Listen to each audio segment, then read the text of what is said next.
하나님 아버지, 오늘 거룩한 주의 날에 우리 하나님 주시는 말씀을 받기를 원합니다. 종에게 하나님의 크신 권능 부여해 주시고 선포할 때 함께하여 주시고, 이와 마찬가지로 하나님의 말씀을 받을 때 하나님이 도우시는 큰 능력과 또 은혜를 입게 하여 주시옵소서. 예수 이름으로 기도하옵나이다. 아멘.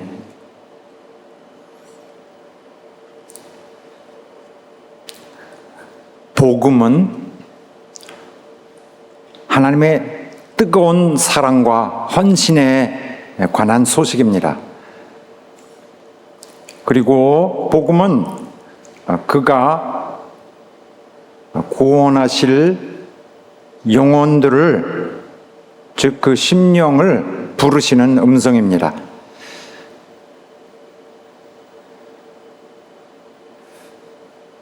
그러므로 우리는 이런 사실을 또한 알 수 있는 것입니다. 복음에서 참 소중한 부분은 바로 구원에 대한 그 사실, 그 어떤 이치, 원리 같은 것만이 아니라 또한 주님의 마음을 받아들이는 것, 주님의 마음을 만나고 그분을 만나고 또 그분을 사랑하는 것에 관한 것입니다.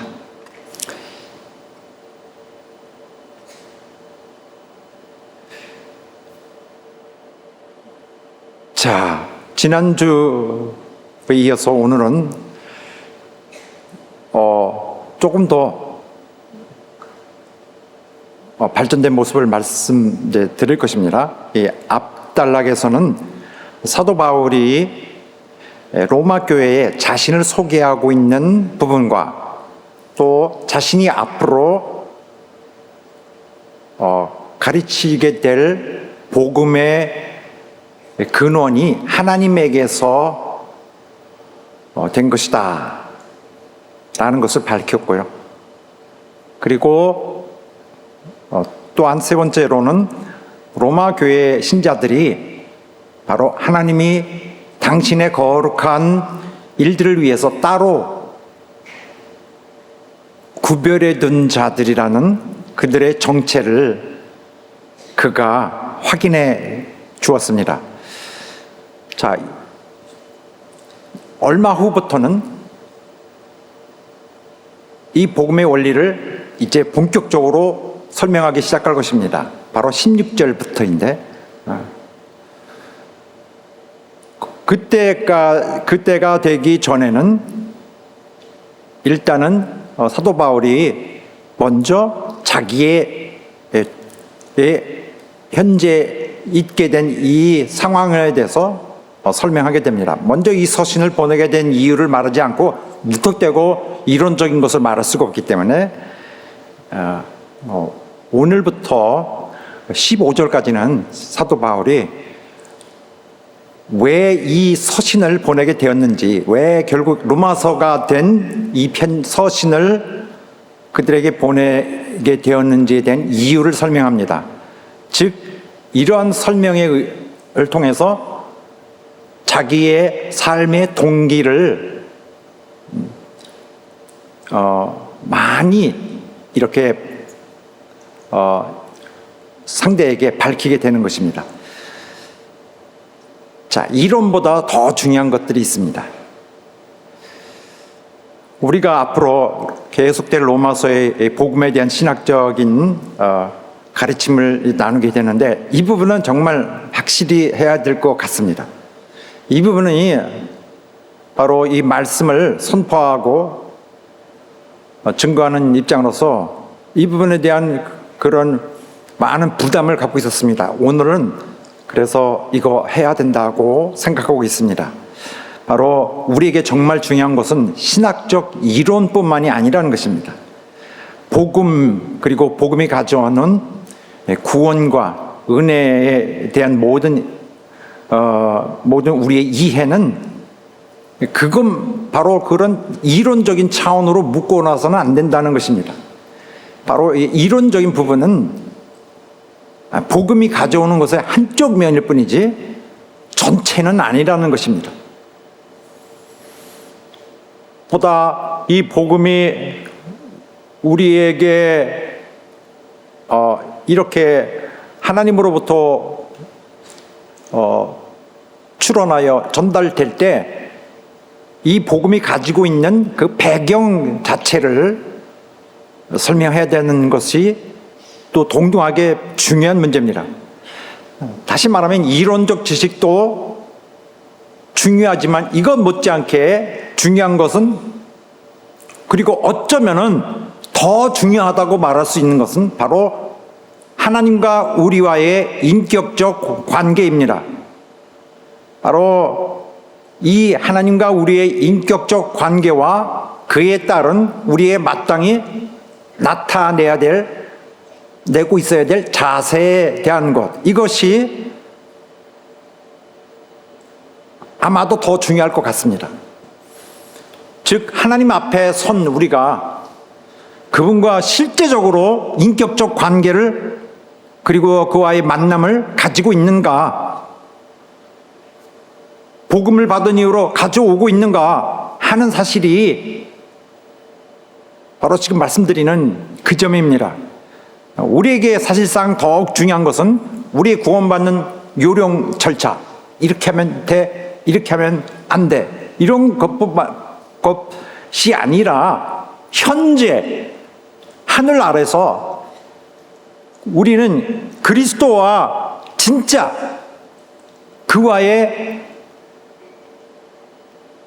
진정한 관계 속에 있는가, 우리의 인간의 현실 속에 계시는 살아계시는 주님과 우리가 어떤 실제적으로 계속 이어지는 교통관계, 하나님과 교통관계 있는가 하에 대한 문제입니다. 복음은 단지 지식에 관한 것이 아니고 하나님과의 영적인 동행에 관한 문제입니다. 그래서 복음을 다루면 그분과 우리와의 진짜 실제적 인격적 만남의 인격적 교제의 형성됨을 그 선제 조건으로, 필요 조건으로 하고 있습니다. 복음은 어떤 요령이나 방법에 대한 것을 끌어오는 것, 그리고 또 우리가 복음을 대할 때 그 어떤 방법 같은 것을 좋아하면서 그것을 추구하면서 접근하는 식의 것이 되어서는 안 되고, 각 사람의 심령의 진실함으로, 진정함으로 대해야 될 영적인 영역의 것이라는 것을 잊지 말아야 합니다. 로마서를 대하면서 우리는 어떤 지식을 쫓는 자, 이로 인하여 좀 충분한 지식을 쌓자라든지 그러한 그 목적을 두는 것보다는 복음의 은혜를 베푸시며 우리 앞에 다가오시는 그 하나님 앞에 우리가 바로 그가 원하시는 나로서 서 있는지, 또 변화된 자로 서 있는지에 대한 이 상황을 더 우선적인 문제로 여기고 있어야 한다 하는 것입니다. 그가 구하시는 심령은 바로 한 가지입니다. 그 통해하는 신령한 변화된 심령, 그리고 그 사람에게서 우러나오는 자세, 바로 그것입니다. 그렇다면 우리는 무엇보다도 이 서신을 쓰고 있던 사도 바울의 마음과 자세에 이전보다 더 이번에는 좀 신경을 쓰고 초점을 두고 봐야 할 것입니다. 우리는 그가, 사도 바울이 뭘 주장하고 있느냐, 로마서에서 그가 말하고 있는 것은 무엇이냐, 어떤 지식을 전달하느냐, 하는 것보다는 여기에 무슨 일이 일어나고 있는가. 하늘과 땅 아래 하늘에 하나님 계실 거고 여기에 인간이 있고 사도 바울이 있다. 무슨 일이 일어나는 것인가에 대한 근본적인 문제에 대한 그 의문을 다 해소하고 넘어가야 된다는 것입니다. 우리는 이런 경험들이 있습니다. 우리 주변에 있는 사람으로부터 배우는 것들이 있습니다. 꽤 중요한 것들을 많이 배웁니다.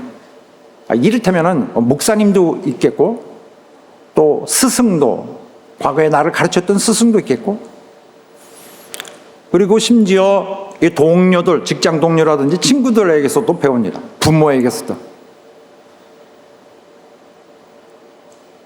사람들의 행실을 통해서 그저 전에 특별히 이런 어떤 특별히 목적에 의한 것이 아니라 그냥 우연히 관찰하게 된 것에 있어서 인생에 대한 중요한 것들을 배웁니다. 그들로부터. 우리가 배우는 그것은 그들이 입으로 말한 인생은 이것이야, 삶은 이렇게 해야 돼라고 말하는 것이 아니라, 입으로 내뱉은 말로 배운다는 것이 아니라 이런 직접적 정보가 아니라 이 외의 상황을 통해서 더 많이 배운다는 것입니다. 어떤 사람이 그 경건한 그 태도와 행동을 가졌다면은 그 행동에 있어서 너무나 나에게는 중요한 그 실제적인 교육이 이루어집니다. 우리가 그 주변에 있죠. 그 사람들과 함께 살아왔습니다. 그런데 이렇게 보니까 이 사람은 특별히 중요하게 생각하는 것들이 있어요. 자기 삶에 있어서 이상한 어떤 룰 같은 것이 있습니다. 그들에게 있어서 정말 그들이 항상 먼저 선을 넘지 않고 지켜가는 그런 신념들, 우선순위, 또 확신하는 것들, 철학 같은 것들이 있습니다. 그런 사람들의 그런 모습은 결국 우리로 하여금 하나님에 대한 그들의 참 모습을 발견하게 하죠. 어떻게 하나님을 대하고 있는가 우연히 발견합니다. 그리고 그렇구나라고 생각하고 이제 좀 발견되는 것들이 있습니다. 그리고 하나님에 대한 그들이 생각하는 자기들의 관계, 자기들이 이어가고 있는 그 관계, 그것도 보여집니다. 그리고 이 사람이 하나님 앞에 헌신된 그 정도를 나는 짐작할 수 있습니다. 의도적이 아니라 그냥 가까이 있다 보니까 발견하게 되죠.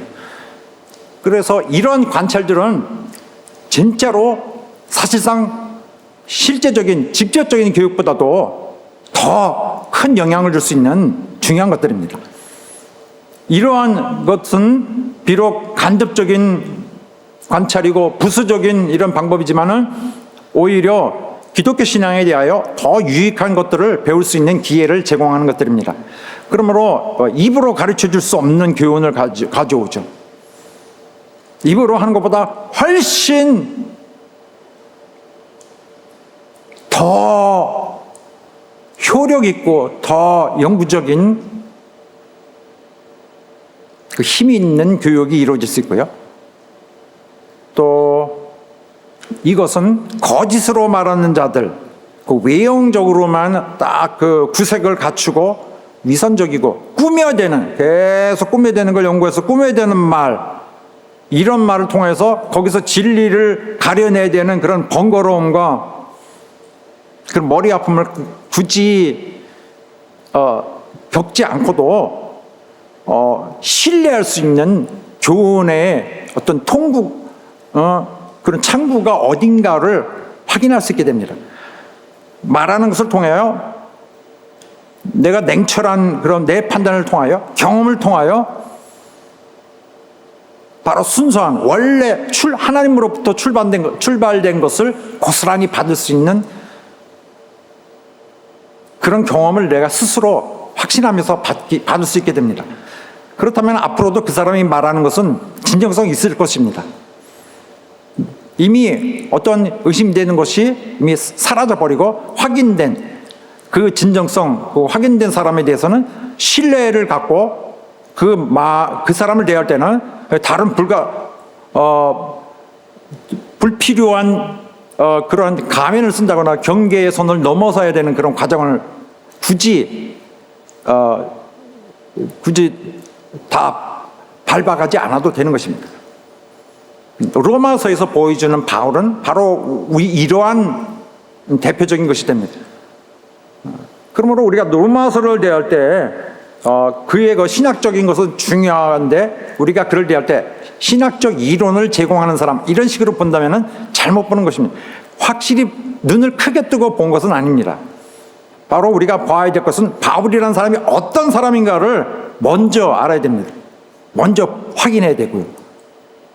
그러기 위해서 그가 하나님의 뜻을, 하나님의 생각을, 하나님의 계획을 우리에게 이렇게 나뉘어 줄 때 그의 나뉘어 주는 손, 그의 내뱉는 입술의 말은 진정성이 있고 진실성이 있다는 것을, 그리고 엄청난 하늘에 실어준 무게가 있다는 것을 동시에 이제 확인하면서 갖게 되는 교육을 가질 수 있습니다.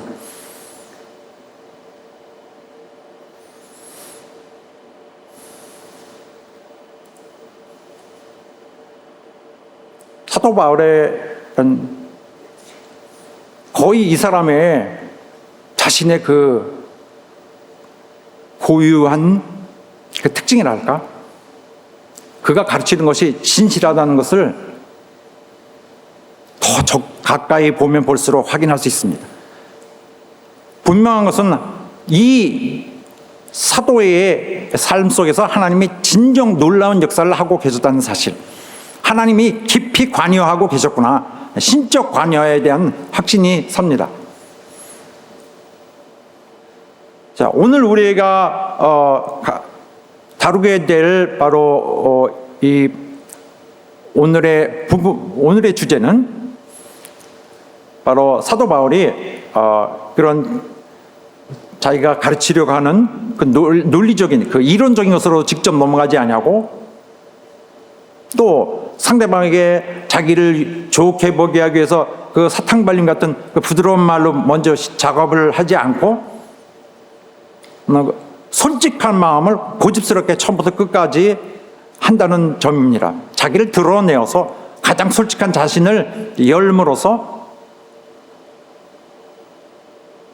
상대가 나에 대해서 가질 수 있는 그런 경계심 자체를, 혹시 경계심이 있다 할지라도 얼마든지 지금 같은 경우는 있을 수 있는데도 불구하고 개의치 않고 솔직함으로 승부를 보는 것입니다.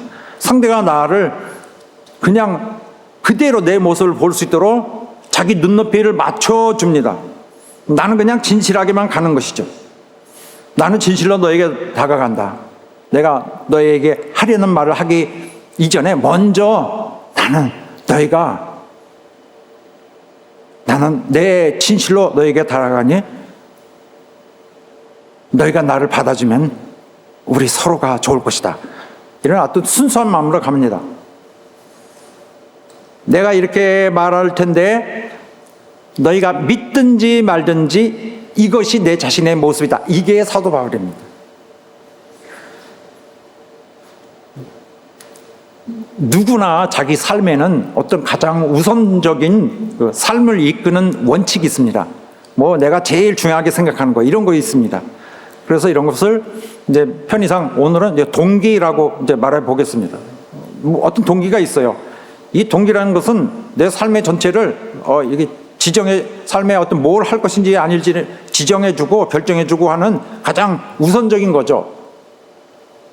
내 삶의 색깔을 결정해주는 가장 나에게 있어서는 내가 가장 추구하는 그것입니다. 바로 사도 바울은 그러한 점에서 동기가 남보다 특별한 것을 가졌다고 보여집니다. 사도 바울이 특별히 다른 점은 그의 인격의 그 됨됨이고 그의 삶의 특성입니다. 정말 흔하지 않은 그런 인격, 또 삶의 형태도 정말 그가 투자하고 있는 삶의 형태도 굉장히 다른 것. 이것은 그를 드라이브해서 그를 계속 끌고 가고 있는 그의 동기 때문입니다. 그가 가지고 있는 동기는 일반 사람, 일반 하나님을 섬기는 자들의, 심지어 하나님을 섬기는 종들이 갖고 있는 동기와는 많은 다른 점들이 있을 것입니다. 똑같지는 않을 것입니다. 어떤 사람들은 지난 2000년간 그렇게 해왔지만은 어떤 율법주의적인 그러한 자세로 하나님을 섬기는 자들 많이 있습니다. 주의 종이 되었던 아니면 평신도가 되었건, 신앙의 문제는 자기를 잘 가꾸는 것, 율법적인 의의로, 무결점 의의로 자기를 두르는 것, 하나님의 일이 잘 되고 안 되고 상관없습니다. 내가 하나님의 은총을 받고 좋게 보이는 것, 그래야 구원을 얻기에, 최후의 나의 영광을 얻기에 어려움이 없더라. 또 어떤 사람들은 하나님을 두려워하기 때문에 잘 섬기려고 하는 자들이 있습니다. 하나님을 섬기는 이유가 그리하여 정말 어떤 일이 있든지 내가 그분의 눈 밖에 나가고 결국 구원을 잃게 되는 이런 것이 되지 않도록 정말 최선을 다해서 정말 안전을 확보하기 위한 나의 노력, 이런 것들 다 율법주의적인 것입니다. 그리고 어떤 사람들은 주님을 믿는데 목회자가 되면은 목회자로서 갖는 어떤 특권들, 이런 것들 때문에 하기도 합니다. 그런 높은 자리, 존경받는 자리, 이거 좋아하는 사람들이 있고요.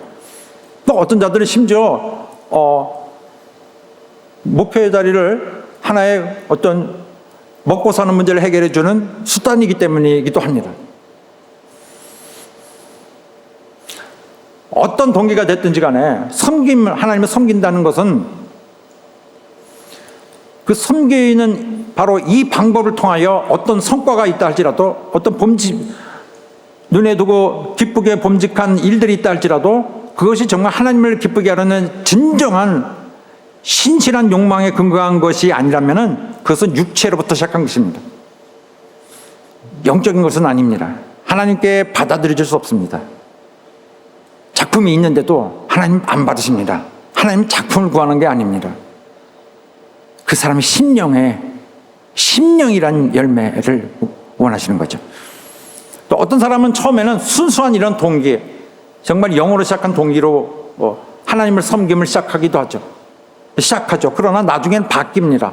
왜냐하면은 다른 동기가 등장해서 이전에 나의 그 순수한 동기를 가로채고 그 자리를 빼앗습니다. 그리고 내가 하는 일은 여전히 섬기는 일이라는 형식을 가졌지만은 정말 기계적으로만 하는 것이고, 안 할 수가 없으니까 할 수 없이 하는 이런 것으로만 되고, 그 안에는 원래 가져있던 그 첫사랑의 뜨거움은 다 없어진 채로 차가운 마음으로 그냥 하고 있는 경우도 있습니다. 하나님을 섬기는 일이 힘들면은, 인간적 생각으로, 육신적 생각으로 힘들면은 동기가 바뀝니다. 다른 동기가 와서 첫 동기를 밀쳐냅니다. 남들이 내가 하는 일에 대해서 인정해주지 않을 때 포기하고 싶을 생각이 듭니다. 내가 하는 일이 너무 힘들 때 이미 마음으로는 포기하고 있습니다. 언제 그만둘까를 때를 찾고 있는 거죠. 내가 그만둘 것을 도와줄 아주 절묘한 하나의 어떤 해프닝이 발생하기를 원하는 거죠. 그러나 사도 바울의 경우는 이러한 그 경우에 따라서 생각이 바뀌고 힘들면은 이전의 동기가 증발해버리고, 이런 것과는 차원이 다릅니다. 그는 많은 사단으로부터의 그 공격을 많이 받았습니다. 사단이 유혹합니다. 사단은 그에게 그런 사람들을 자꾸 붙여요. 육신적이고 자기중심적이고 이기적이고 질투 많고 질투와 증오로 자주 불타오르는 사람들에 의해서 둘러싸이게 만들고, 그리하여 그들로 하여금 사도 바울의 하는 일에 반대하게 하고 그의 존재를 싫어하고 이간하게 하고, 사도 바울은 그래서 미움을 많이 받고 소외를 많이 당하고 고소고발 많이 받고 육체적으로 폭행을 당하기도 하고 정말 목숨의 위협까지도 받았습니다. 그리하여 사단의 입장으로서는 사도 바울이 자기가 하는 일을 멈추도록, 그만두도록, 포기하도록 유혹을 한 거죠. 그런 시각에서 보자면. 그러나 사도 바울은 자기가 갖고 있는 동기를 버리지 않고 있습니다. 하나님이 심어준 그 안에 소중한 것이라는 것, 이것을 사단은 끌어내리려고 하고 있었던 것입니다. 그러나 그가 동기를 버리지 않고 자의 첫사랑을 버리지 않고 지키고 있었던 것은 바로 뭐냐면은 그의 인식입니다. 바로 그의 사역은, 또 그 자신의 삶은 그를 부르신 주님을 위해 존재한다, 이렇게 보고 있는 것입니다. 내 목숨도 내 삶도 주를 위해 존재한다. 명확한 사도 바울의 생각이에요.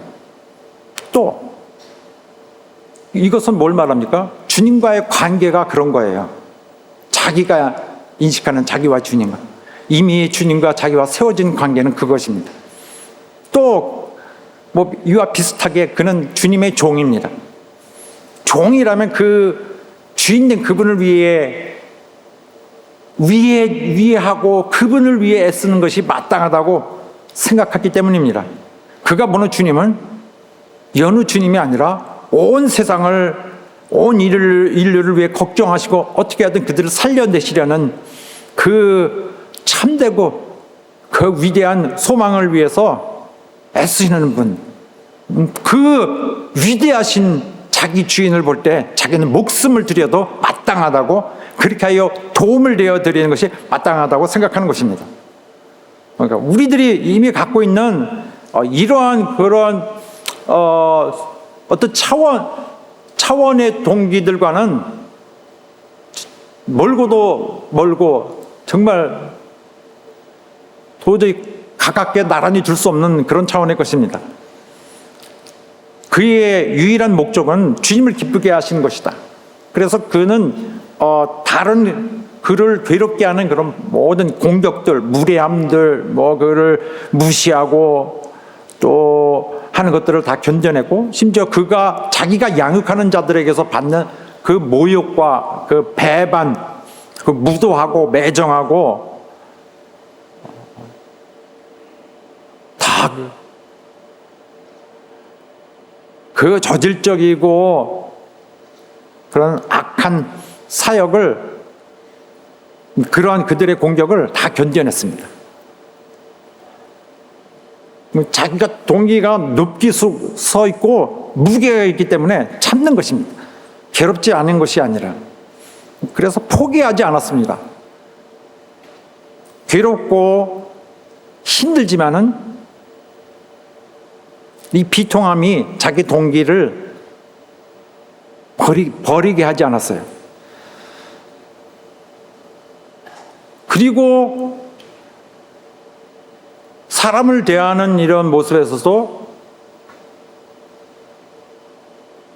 바로 오늘 같은 그런 부분에서도 쭉 보이지만은 순전한, 그들의 다가서는 순전한 손길, 온기, 순수한 애정, 단순하고 순수한 애정, 또 그들을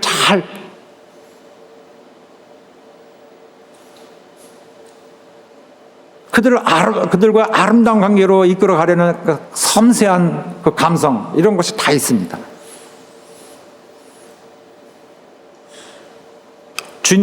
사도 바울은 로마 교회를 자기가 개척하지 않았어요. 원래 있던 교회입니다. 그래서 그가 굳이 관여해야 될 것이 아니거든요. 그러나 그는 마치 그리스도께서 자신이 책임져야 될 영들을 향하여 가지셨던 그러한 마음을 이 사도 바울 자신이 갖고 있었던 것으로 명확하게 보입니다. 그는 주님 같은 정열이 있었습니다. 그들의 행복을 위한, 사도 바울은 그냥 사람입니다. 우리 주님도 아니고. 그러나 주님 같은 생각이 있어요. 사람들을 향한 그들의 영적 행복을 위한 진정한 그 애탐, 그 강렬한 그 정열, 또 그들과 잘 사귐을 가지고 따뜻한 우정으로 함께 달려가야 된다는 생각. 그들의 그 영혼들은 바로 주님의 것입니다. 그러나 주님의 것은 또 자기가 돌봐줘야 된다는 책임을 느끼고 있습니다. 주님의 것이니 나는 정성을 다해 저들을 돌봐줘야 된다. 주님이 가지신 책임은 내 책임이다라고 생각하고 있는 것입니다.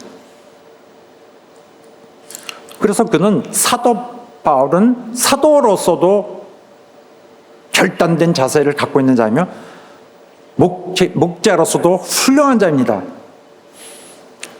결국 복음은 이렇게 그 마음에 뭐가 있는 것일까에 대한 그런 확실한 배경을 필요로 합니다.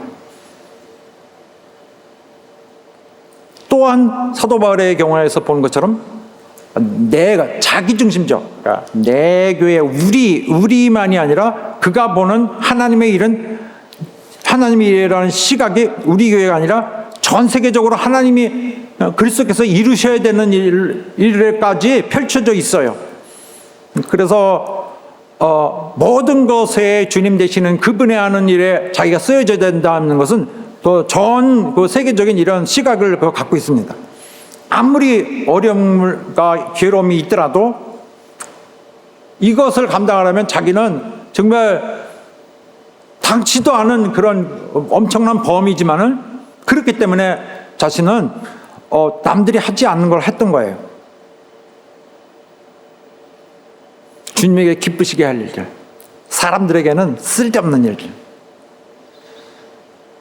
그러므로 이 세상에서 사람들이 늘 갖는 그런 이해관계, 세상적 이해관계, 이렇게 하면 힘들고 요구하면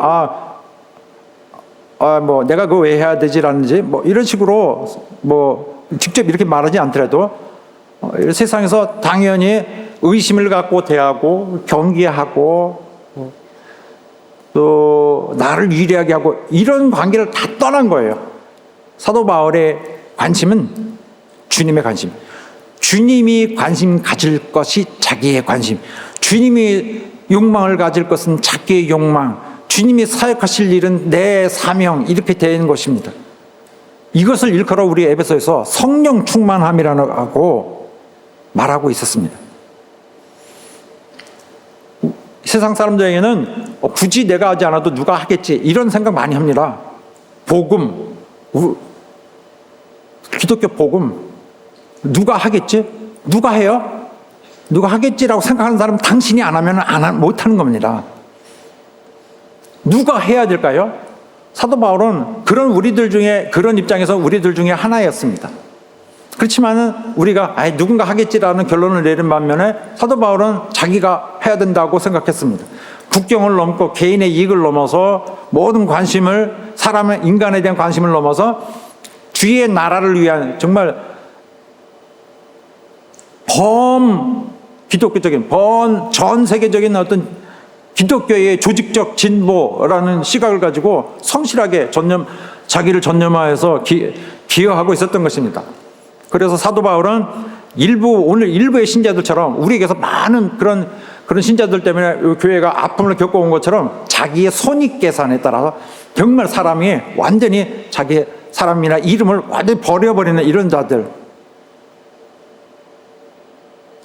바로 내게 손해가 되나 이익이 되나 나를 아프게 하나에 따라서 자기의 사역의 범위와 성격과 위치와 모든 색깔이 바뀌어지지 않는 것과 같지 않고 또 자기를 유익하게 하기 위해서 진리의 말씀을 마구 왜곡하지도 않았고 또 다른 교회에 대해서 또 다른 목회자에 대해서 질투하고 질투심에 사로잡혀서 그들을 비판하고 깎아내리려고 하지도 않았고요. 또 남의 일에 대해서 무관심하고 자기 일에만 투자하는 그런 자도 아니었죠. 이런 부분에 보면은 고린도전서 16장 보면은 이런 가끔씩 이게 툭툭 튀어나오는 이런 부분 전체 두루두루 이런 말씀들이 포진돼 있어요. 나 바울은 친필로 너에게 문안하니 이거 친필로 이거 쓰는 자는 나인데 나 주를 사랑한다. 너희 모두가 주를 사랑해야 되느니라. 그렇지 않으면 저주를 받을 것이다. 이랬습니다. 이것은 문맥이 완전히 다른 거지만은 자기의 민족, 자기 동료된 유대인들의 운명에 대해서 얘기한 거지만은 난 너희들이 정말 복음화 되기를 원한다. 내가 저주를 받아 나는 지옥 가더라도 나는 이건 정말 원한다. 정말 뜨겁게 욕망하는, 손 털고 뒤로 나가지 않는 자들이죠. 않는 자죠. 또 이 다음번에는 우리는 하나님의 비밀을 맡았다. 난 충성할 뿐이다. 사람들이 나를 이랬다 저랬다 하지만은 그게 무슨 소용이냐. 이것을 원하시는 것은 주님이고 이것을 판단하실 것은 주님이다. 언젠가 주님이 이거 판단하실 것이다. 언젠가 마지막이라도 주님 판단하실 것이다. 모두 주님 앞에 뜻이 드러날 것이다. 그래서 나는 진실하게 하는 것이다. 이렇게 했습니다. 또 그리스도 안에서 1만 스승이 있으나 아비는 많지 않으니 나는 너희를 낳았다 했습니다. 물론 자식된 사람으로서 낳아준 자를 잘 알아보지 못한 사람도 있습니다만 아비된 심령으로 한 거예요. 많은 희생을 가지고 진심을 가지고 한 것이죠. 그래서 이런 부분들을 명확하게 하지 않으면 안 됩니다. 사도 바울 그냥 많은 사람 중에 하나 이렇게 볼 수는 없는 것입니다. 오늘 본문의 내용을 조금 더 설명해 보겠습니다. 여기에 먼저 자신을 열고 다가가는 그 모습이 있는데 바로 설정, 갑자기 그 교회가 잘 모르는 이 사도, 이름은 들어봤지만 잘 모르는 그 사도가 갑자기 편지가 왔습니다. 그래서 긴 편지, 심각한 편지가 왔는데 왜 우리를 알지 못하는 그가 이렇게 했을까? 바로 이러한 궁금증을 다 해소시키기 위해서 먼저 자기를 열어놓습니다. 그리고 우리를 생각하고 있다면 한 번쯤 방문했을 것인데 왜 우리는 한 번도 오지 않았나? 이런 것들을 다 설명해주고 있습니다. 자, 바로 사도 바울은 로마 교회에게 그 편지를 쓴 것은 그들을 진짜 멀리서 그들을 걱정하고 염려하고 그들에서 관심이 많이 있었습니다. 저들의 영적 행복을 위한 많은 그 소원을 이미 갖고 기도해오고 있었습니다. 그러나 그들을 방문하지 못했던 것은 바로 사정이 그렇게 안 돼서 가려고 했던 일들이 막혔기 때문입니다. 사실은 대단히 오고 싶었다고 이제 이후에 밝히게 됩니다. 자, 이렇게 또 이 사도 바울의 말에서 또 발견되는 이런 것들이 있습니다. 어떤 사람들은 이거 립 서비스 아닌가? 그 말로 아부하는 그런 거 아닌가? 상대를 좋게 하기 위해서 그냥 인사치레를 하는 것이 아닌가 하는 것이 있습니다. 의심하는 것. 지금까지 말씀드렸지만은 사도 바울은 그런 거 하지 않습니다. 오늘날에는 그 아부치레가 자기의 사다리, 성공의 길로 삼는 사람도 많습니다. 높은 사람을 자기 사람으로 만들어가지고 그 사람 밑에서 기어오르는 사람이 있습니다.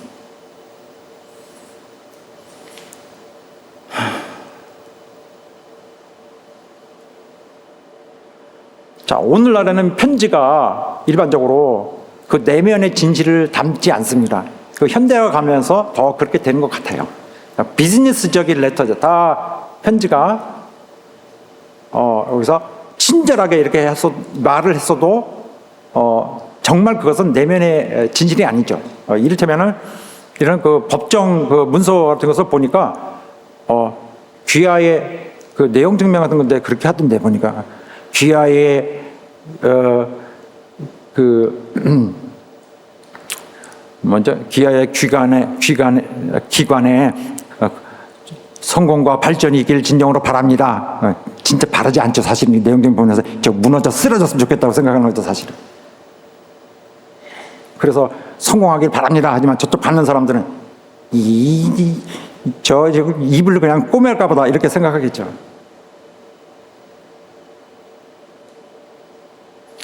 옛날에는 편지 한번 보내려면은 그거 쉽지 않을 거예요. 지금은 내가 잘못 보냈는데 다시 해야 되겠다고 해서 30분에 다시죠. 내가 조금 전에 한 거는 당신이 아니라 잘못 보냈는데. 그리고 얼마든지 다시 편지를 보낼 수 있고요. 그러나 이게 편지 보내는 이 절차가 까다롭고 시간이 걸릴수록 그 내용도 더 심각해져요. 옛날 같은 경우에는 여러 날, 나는 그 18세기에서도 이 유럽과 이 미국 대륙을 가는 그 여행길 자체가 한 달이 넘게 가는 거, 그런 걸 보고 옛날에는 이런 서신 전하기가 엄청 어렵구나. 서신을 한번 받으려면은 2달 걸리는 거니까 왔다 갔다.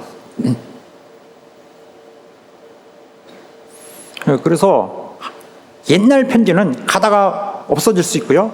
가면은 이건 나의 영구적 마지막 편지라고 가정해야 됩니다. 그 하나로 승부를 해야 되고, 나의 매 편지가 영구적인 편지입니다. 더구나 이 편지는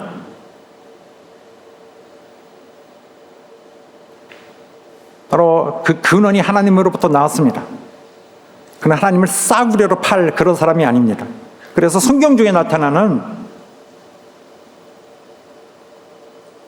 그 인물들 중에 가장 훌륭한 인물 중에 속합니다. 그는 주님을 현실에서 만났고요. 여러분도 어떻게 하겠습니까? 우리 다 똑같은 주님을 만나고 경험하고 있지만은, 이 사람은 주님을 그냥 인격으로 그냥 만났어요. 그 음성으로 주님을.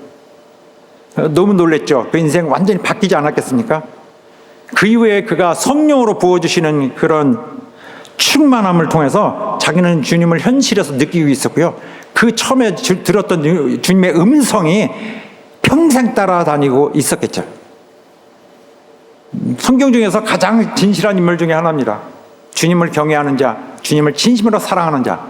이 세상에 있는 흔한 그런 겉으로는 거룩한데 도무지 속은 거룩한가 아닌가를 알 수 없는 그런 사람들 말고요. 속으로는 음흉하고 가증하고 교활하고 나로부터 뭘 털어가려는 그런 악한 계책을 갖고 서 있는지 알지 못하고, 그런 사람들이 아닌 죄인의 삶에서 떠나도록, 죄의 노예가 된 것에서 완전히 해방되도록, 그러한 죄를 떠난 삶을 살도록 가르치고 있는, 하나님의 뜻을 가르치고 있는 자가 사도 바울이며, 바로 로마서 16장 내내에 그가 주장하고 있는 것이라는 것을 주제하고 있어야 합니다. 사도행전에서부터 시작해서 성경의 많은 부분에서 사도 바울은 이런 일치된 모습을 보고 있습니다. 그래서 하나의 글을 볼 때 이거 보통 이거 뭐 이렇게 쓰지, 뭐 상대방을 좋게 하기 위해서 말하지, 이렇게 하면 안 되는 것입니다. 자, 신약 성경 보면은 헬라어에서 번역을 했어요. 번역하는 중에 의욕으로 나이스하게 해도 되지만은, 그렇게 하면 신령한 부분, 그 비밀스러운 그 진리의 핵심이 사라져버려요. 그래서 웬만하면은 헬라 원어에서 의미가 거기서 선택한 단어를 많이 벗어나지 않고 충실하게 번역을 했습니다. 거기에 충실하게 하다 보니까 말이 우리말로는 좀 되게 어색해요. 촌스럽기도 하고, 또 우리 번역이 워낙 또 우리 성경은 굉장히 오래된 것이라서 그래요. 30년 전, 정부 30년 전 됐나? 옛날 말들이 있고.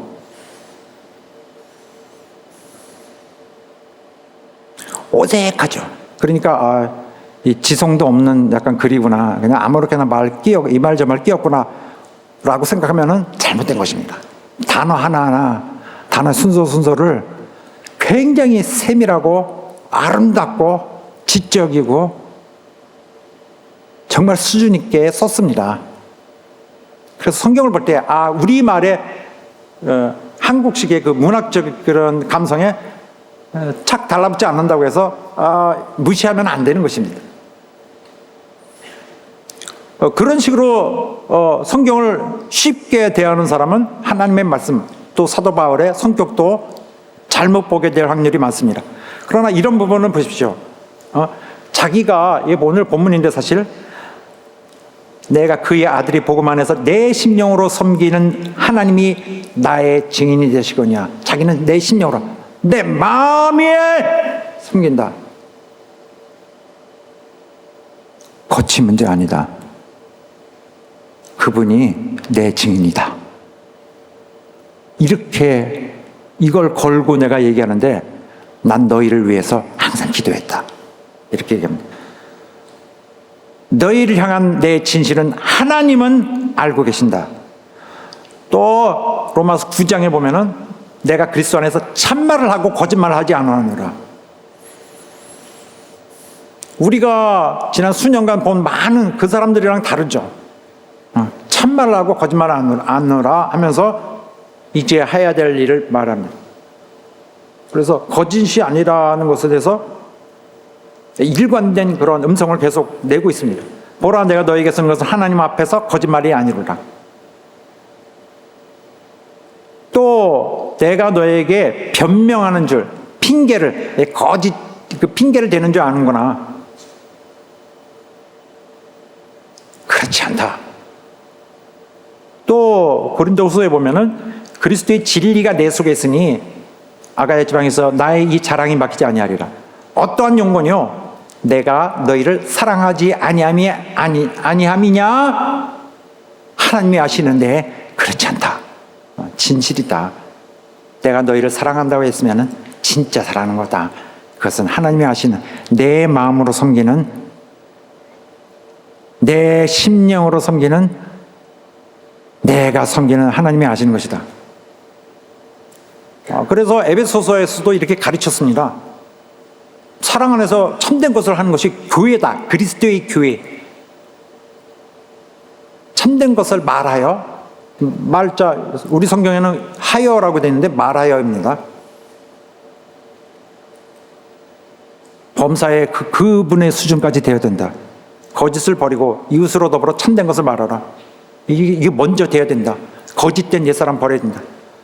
자, 다시 한번 내 심령으로 섬기는 하나님, 바로 자기는 다른 사람들과 그러한 세상에서 보는 그런 사람들과 같지 않다. 나의 옛사람이 아니다라고 하고 있는 것입니다. 정말 자기 일만 차갑게 하고 자기의 성공을 위해서만 머리에 꽉 차 있는 그런 거 말고, 몰인정하고 무관심하고 나만 잘하면 되고 이기적으로 차갑고 기계적이고 이런 것이 아니다. 사도 바울은 유대 교회에서 세워졌고 교육받았습니다. 그런 바리새인이고 완전히 그런 면에서는 확실한 어떤 행실로는 정말 극기를 걷는 사람이었죠. 그리고 유대 체제에 많은 사람들 잘 알고 있었던 것 같습니다. 서기관들, 그다음에 서기관, 그다음에 제사장, 사두개인 쪽들 다, 그다음에 바리새인들 다 알고 있었던 것이고, 그러나 그가 발견한 것은 예수님 믿고 나서, 그러니까 예수님을 다메섹 가는 길에서 만나고 나서부터 깨닫게 된 것은, 유대교 전체가 육신으로 믿고 있구나. 그것입니다. 하나님을 육신으로 섬기고 있었구나. 그러니까 육신의 어떤 계속 개인적인 사리, 사욕, 이기심, 이런 것에 치중된 그 사고를 가지고 계속 해왔거나, 기계적이고, 그래서 예배는 기계적이고 일상적인 판에 박힌 것이고 외적이고 이런 것. 바로 이 다음 말씀은 이것입니다. 바로 나도 그들 중에 하나였다. 나도 육체, 나 가꾸기, 나 챙기기, 나의 완벽함 세우기, 다른 거 다 필요 없다. 나만 의롭게 된다면은 교회가 무너져도 아무 상관없고, 누가 잡혀가도 아무 상관없고, 교회를 쑥 뺏어가도 아무 상관없고, 나라를 딱 뺏어가도 아무 상관없는, 나만 잘 되자면. 나는 그랬었다. 이 말입니다. 이 말씀이. 나는 나의 의의를 꾸준하게 그리고 철저하게 챙겨왔다. 그러나 예수님 만나고 나서 그리스도의 영이 내 안에 임하고 나서부터는 나는 영과 진리로 섭니다. 요한복음에 있는 말씀 그대로죠. 영과 진리로 그를 섬긴다. 이제부터는 하나님을 기쁘시게 하는, 그리스도를 기쁘시게 하는 데만 관심을 갖는 것이다.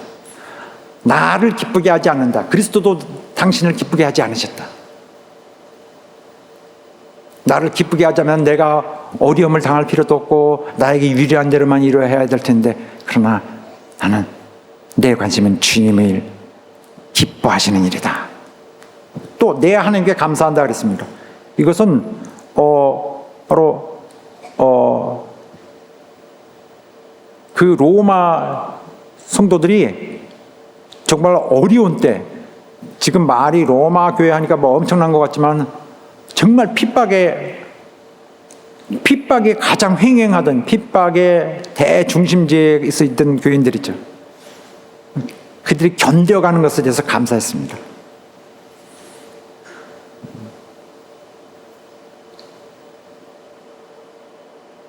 내 하나님, 누구도 그렇게, 당시에는 그렇게 할 수 없었는데 어느 종교에서도 그렇게 하지 않을 것입니다.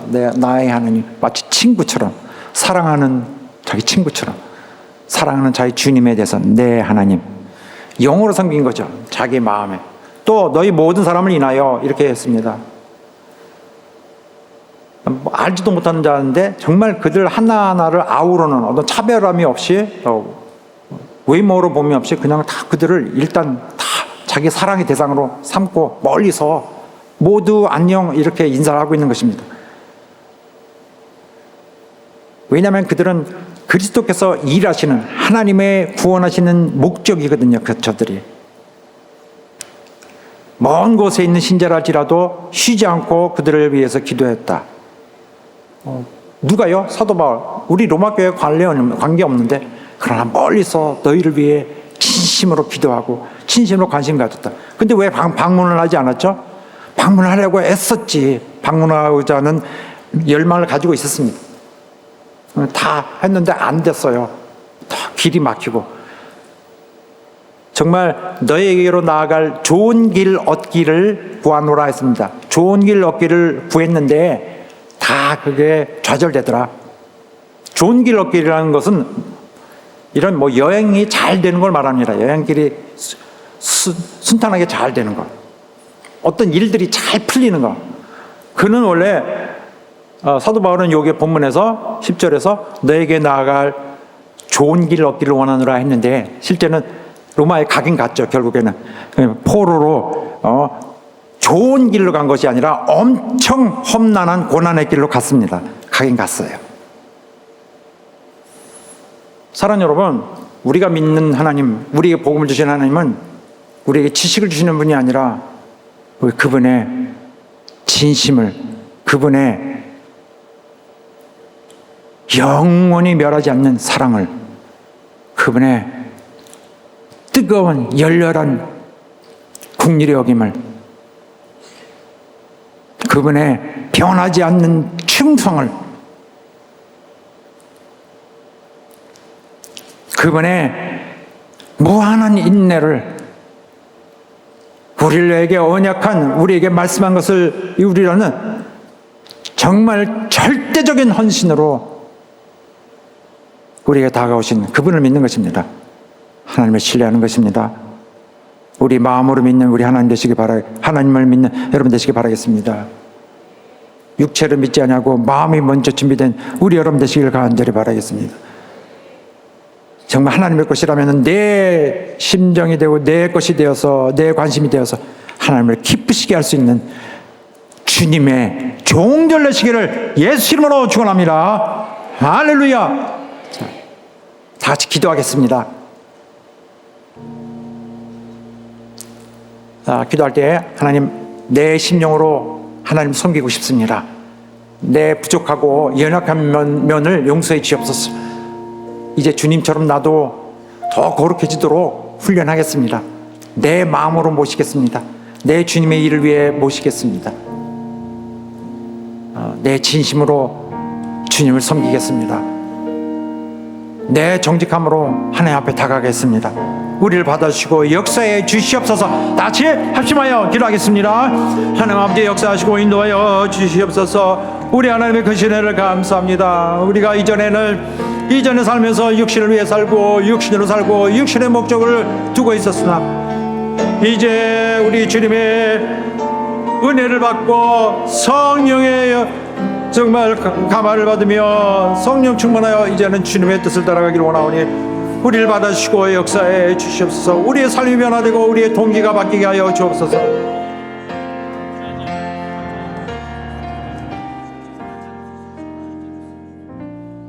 하나님 아버지, 오늘 말씀들은 우리 성도들을 도와주시고 저들을 감동해 주시고 성령 충만히 채워주셔서 우리 하나님께서 베풀어 주시는 우리의 이 사역의 시간들, 우리의 새 생명을 훌륭하게 주님을 기쁘시게 하는 데 쓰게 하여 주시옵시고, 우리 동기가 하나님께 향하였고 하나님 앞에 전념되게 하여 주시옵시고, 또 우리 마음으로 섬기는 우리 심령에 하나님 모시고 정말 진실로 우리 하나님을 진정한 마음으로 섬기는 우리 모두가 되게 하시옵시고, 영과 진리로 주님을 기쁘시게 하는 다 예배하는 자 되게 하여 주시옵소서. 예수 이름으로 기도합나이다. 아멘. 자, 예수 믿을 때, 우리 하나님 믿을 때 우리 뜻으로 믿는 것이 아니라 하나님 뜻으로 믿어야 할 것입니다. 하나님은 우리를 이렇게 또 권유하고 또 재촉하고 계십니다. 자, 이 찬양 함께 부르면서 하나님의 심정을 한번 이해해 봅시다.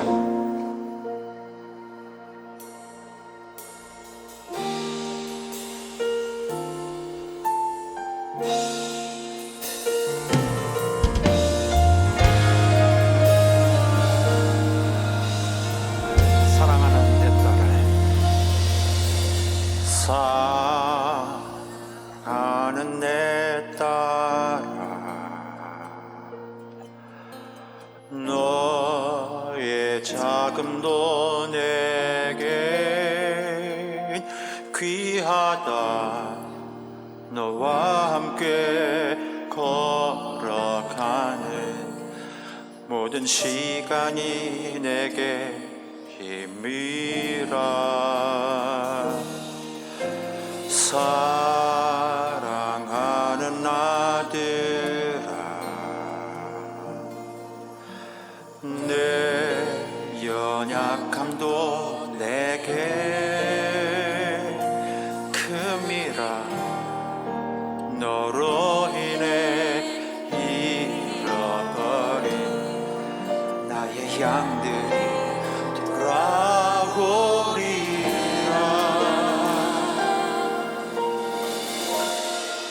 조금 느린 듯해도 기다려주겠니? 조금 더딘 듯해도 믿어줄 수 있니? 내가 가는 그 길 절대 헛되지 않으니 나와 함께 가자.